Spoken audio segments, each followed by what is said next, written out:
on Sunday. So we'll see what happens in the play-in tournament this week. But Bucks Pacers game 1 Sunday at Fiserv Forum. Joining us now is a former Wisconsin sports writer of the year. You read him. He does a terrific job covering all things Milwaukee Bucks. Nobody better in the business than our buddy Eric Nehm, who joins us now on Mr. Irrelevant. And Eric, I just mentioned it, right? These two teams have some history this season. The ball dust up in the tunnel. Obviously, the 4-1 record for the Pacers against the Bucks, but that was all during the Adrian Griffin era. But from your perspective, as the best guy covering this team, there's plenty of storylines for you to dive into over the course of the next week as we lead up to Game 1. Yeah, there's no shortage. You would think I would be able to exhaust all of them in 6 days by the time we get to Sunday, but I honestly might not be able to because it is just chock full of stories. It is a crazy series to kind of get into, especially with all the drama that they had previously, and then you add a Giannis injury on top of it, and now you're just in this situation where this is a whole lot going into the NBA playoffs. Yeah, Eric, I just pulled up the tweet from Shams from earlier in the day, but Giannis' status very much up in the air for Game 1 with the calf strain. That's intimidating. Obviously, you bring in a guy like Damian Lillard. If worst case scenario, you lose a guy like Giannis, you still have tremendous offensive output. But no Giannis, the way this season has gone, I'm nervous. What do you think the status is for Giannis past Game 1? I mean, could he miss the whole series, or is it too soon to tell on that? I think this is just a really difficult injury. I think when you kind of look back on Giannis and what he's done over the years, like he goes down the Eastern Conference Finals. It's probably a month-long injury, maybe longer for most people. He was back in 6 days and played Game 1 of the NBA Finals. Like that's when we're talking about his rare ability to be able to recover. That's what we're talking about. That's what he can do. But at the same time, that was a knee injury. This is going to be a calf injury, and with calf injuries, you always have to be, very careful, and you have to be very cautious coming back from them because, you know, the the first story I wrote after the injury was like, okay, well, the Achilles is intact, but if you remember what happened to Kevin Durant in 2019, his Achilles was intact. He had a calf strain. He recovered and rehabbed from it for 4 weeks, and then he comes back in the NBA final, games 5, and there goes his Achilles. And an Achilles injury is all of next season as well. It's part of the next season after that. So like calves are not something that you play with. And it doesn't matter like how much pain you can play through, how well you can recover. If you have a calf issue, that's like the gateway to more serious injuries. So it's just something where you don't want to play around with it. You don't want to, just I guess kind of tempt the gods, right? Like it's a scary injury, so you just have to be really careful with it. And I think as you kind of go through all of this, I think it'll be really interesting to see once play-in occurs when we get a full schedule what that looks like. Last year in the playoffs, the Bucks played Game 1 on Sunday and then didn't play again until Wednesday. If that's the case, you could be looking at a situation where if he doesn't play Game 1, he will have had 2 full weeks to rehab, recover, do the whole thing. And as you mentioned, Strofe, like there's a real possibility that Damian Lillard and the Bucks at home is enough to win Game 1. Mm-hmm. There's a real possibility that that's the case. The Pacers have not been a strong defensive team all season long, so it's just going to turn into a shootout. And when you are at home, you tend to shoot a little bit better, and so maybe you can get a Bobby Portis 35-point night, or Pat Connaughton knocks in 5 threes, whatever it might be. Like you can get some of those other things. So I just think it's going to be really wait and see with Giannis because of the specific injury that it is, not necessarily like it's so severe that he's going to be out all this time. These are just tricky injuries to come back from, and I think that is going to kind of lead to an abundance of caution from the Bucks and from Giannis himself. That's really well said, Eric. Yeah, it's going to be fascinating to see how it comes together because it's referenced in Shams' tweet, and I think everybody's kind of pointed it out, the incredible recovery ability of Giannis that we saw in 2021. It's just impossible to predict that, though, dude. And this is a weird one, like you said. and we're still 6 days out, right? Like, and this is kind of when you're thinking about Giannis, this is what I can tell you, right? Like the next night the Bucks play, it's a back to back, Tuesday, Wednesday, back to back. The next night, you walk in a locker room, oh, Giannis isn't at his locker. But as you're walking through the hallways, oh, Giannis is in the trainer's room, on the table, getting worked on as we speak.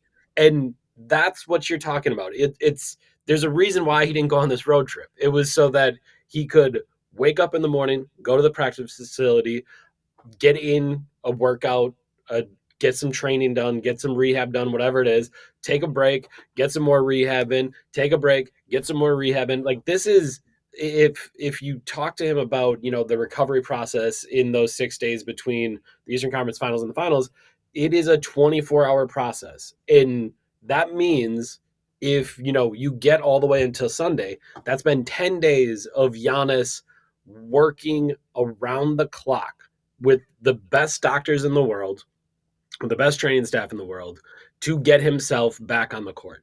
And that's where I think all of this becomes impossible to predict. I think that's why it's really hard to get a timeline.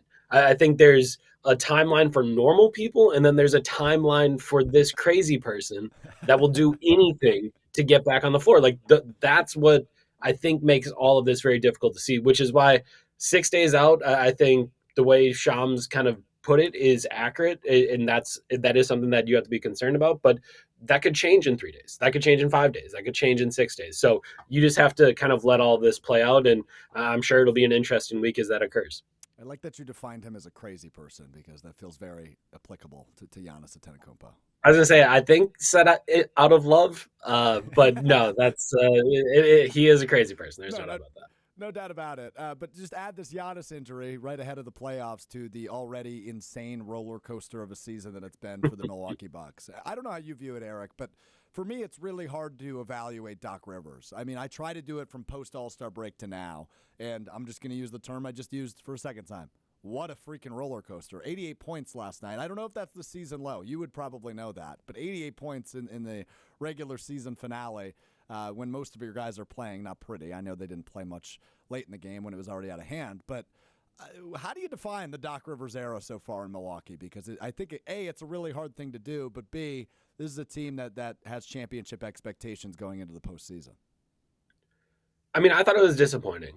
I thought when Doc took over, he was right to say, like, I wouldn't wish this on anyone because it was a really hard stretch. That was the Bucks' toughest road trip coming into the All-Star break. The All-Star break is a time, or the period before the All-Star break is the time that's, no one really wants to play. They're just trying to get to the All-Star break. And, you have these lapses in, the way that people play, the effort that they bring. And that to me was like, okay, that's all excusable. I can understand how that occurred, how there were struggles. All right, let's take a look at post All-Star break. And post All-Star break, they came out really strong. They performed well on the road. They beat the Minnesota Timberwolves in that first game right after the All-Star break. And to me, it looked like they had started to get to a spot where they were like building their professionalism. And it was like, all right, this is the team that they can be and we're going to see, and it's going to be better now. And then they went on the road into the West Coast and they lose 3 of 4. And then, you're thinking, okay, maybe that was a blip and things will get better. And then, you have this just inexcusable, unfathomable 3-game stretch where they lose to 3 of the worst teams in the league. They were favored by 40 points across those 3 games. And, they just lose over and over again. Wizards, Grizzlies, Raptors. And you're trying to really comprehend, like, how did this even happen? This team is way too good for that to occur. Even if they are feeling, the April blues and trying to get to the end of the regular season, that just shouldn't happen. They're too talented to lose to those teams. And that's why I think ultimately, thus far, Doc Rivers has been a disappointment. And that can all get turned around with a great postseason performance. That can all, go away if they manage to, win this first round series and then in the second round beat whoever it ends up being on the other side of the bracket. And then all of a sudden you go to the Eastern Conference Finals and you're playing the Boston Celtics. All right, this is like why you were brought here. And I think throughout the playoffs, we're going to see a number of series if the Bucks make a run where this is the reason you were brought here. You talk about the Pacers. They give up 125 pretty much every time against the Pacers. They don't get back in transition. Doc Rivers comes in and says, one of my focuses as coach is to be a better transition defense team. And they have been, Yeah. except for a couple games where they weren't. And that's where you have to try to figure out, like, okay, are they actually a better transition defense team? That was why you were brought in here. One of the reasons, make this team more professional defensively. So if you can get by the Pacers, that is a test that you have passed. Great job. Here we go. Then you go into the second round and, you're playing a team like the Knicks. All right, can the offense look more cohesive? Can Dame and Giannis, if Giannis is back then, kind of do their thing? Can Chris be a part of it? Okay, you pass that test. Now you reach the final boss, right? The team that has run away with the league this year. Can you beat the Boston Celtics and then go take on the MVP and Nikola Jokic or whoever it might be from the Western Conference? Like this is why Doc Rivers was brought here. Not to be better in the regular season, even though that would have been great. Clearly the Bucks had a huge, awesome record with Adrian Griffin, 30-13. So it wasn't about the regular season. It was about what you do in the playoffs. So all of that can disappear. All of the disappointment, all of the frustration, that can disappear if the Bucks make a run. But it requires the Bucks to make a run. It requires a run, and it's prove it time for Doc Rivers, as you put it, Eric. I mean, it is certainly prove it time as we get into the postseason here. What are the changes he's made to the starting lineup over the course of the last few weeks is the addition of Pat Beverley.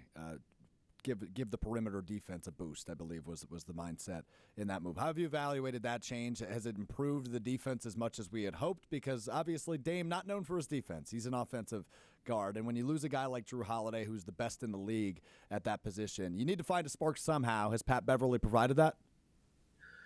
I think Pat Bev has helped out a little bit in that regard. I think they've been a little bit better defensively there. I also think one of the maybe unintended consequences, maybe intended consequences was the fact that Patrick Beverley's not a great offensive player. He's got a torn ligament in his wrist. He can't really shoot. And he's had some good shooting games, and he's been over 20 a couple times, which is kind of amazing, kind of a miracle. But he's not looking to shoot. When Malik Beasley touches the ball and he's wide open, because Malik Beasley shot 45% from the three-point line this year, the ball was going out. And that meant the offense didn't get to a second action. That meant you run a pick and roll on one side, it gets swung to Malik Beasley, who's wide open, ball's going out. You don't have the offensive flow. What we've seen in a couple games is really great offensive flow. And that might be possible. That might be able to, really pay off for the Bucks. But also you could see it like it happened in Orlando, where Orlando just didn't cover Pat Bev. They didn't care. Mm-hmm. Whatever. If you want to dribble the ball for 10 seconds of this possession, do whatever you want. We don't care. You can shoot it. You can drive it. You're fine. We're just going to make sure the other guys don't get the ball.